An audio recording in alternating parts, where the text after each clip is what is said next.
Hi, this is Eric Lofholm, and welcome to Closing Tip 15. We're almost at the end of the program. Great job for watching this video right now. I want to remind you that closing tip number 21 is the #1 closing tip that I know. Closing tip 15 is price versus value. There's a mental teeter-totter that's going on in the mind of your prospect. And in the teeter-totter, on one side of the teeter-totter is price. And on the other side of the teeter-totter is value. And so your sales presentation and your close, it's all about stacking on the value side of the teeter-totter. Let's say you're offering a product and you're asking $100. Well, you might want to stack $1,000 or more on the value side by saying you're going to receive this benefit, and this benefit, and this benefit. And as you add each of those, you're stacking value on the side of that particular teeter-totter. One of the ways that I've used this technique on some of my recent sales presentations is I've offered a lifetime program. So my programs typically are 1-year sales mentor programs. And what I've said recently is if you take action now, we'll upgrade you to a lifetime membership. So we're stacking value on that side of the teeter-totter while keeping the price the same.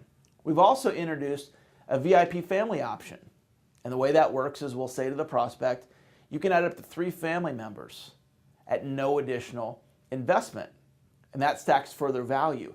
And then I take it even further by stating that right now I'm training my 5-year-old daughter, Sarah, and my 8-year-old son, Brandon. And I'm teaching them entrepreneurial skills and sales skills. And the reason why I've decided to teach them those skills is I've recognized they're probably not going to learn those skills in the school system. And you might have children that you would love me to train and teach them entrepreneurial skills.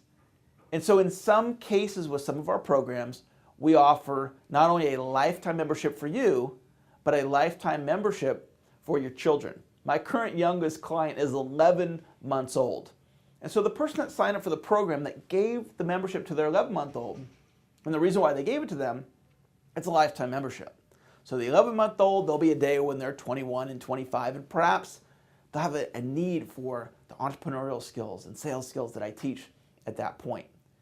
And that might have been the tipping point for that client. They might have signed up because of the value that they're going to be able to give their 11-month-old as that 11-month-old becomes older. There's a concept called a logical sales argument. And one of the main ideas that's taught in sales is people buy based on emotion and they justify it with logic. And certainly that's one viewpoint, but there's a whole nother viewpoint called the logical sales argument. And it's where you can explain to somebody, forget the emotion, just in a very logical way, why they should take action. You know, one of the ways that I sell my products and services is with a logical sales argument. Let's say I'm selling a sales training program that the investment is $1,000. I'll ask the prospect, well, how much do you make in commission when you make a sale? And they might say, well, Eric, every time I make a sale, I make $500 in commissions. I'll say, well, I'll teach you how to make an extra sale a month for the rest of your life. One sale a month is $500. Over the course of a year, that's $6,000. Over the next 10 years, that's $60,000 in increased income to you from what I'm going to teach you from this $1,000 investment. So you're going to invest $1,000, get a $60,000 return. Would you like to sign up for the program? See, I'm making a logical sales argument. So I want you to think about how could you in your presentation make a logical sales argument, and how could you stack the value side of that teeter-totter where the value is far greater than the price. I've mastered this concept. It's one of the ways that I easily, effortlessly make sale after sale after sale because I stack so much value during my sales presentation, especially in the close. So this tip was value versus price.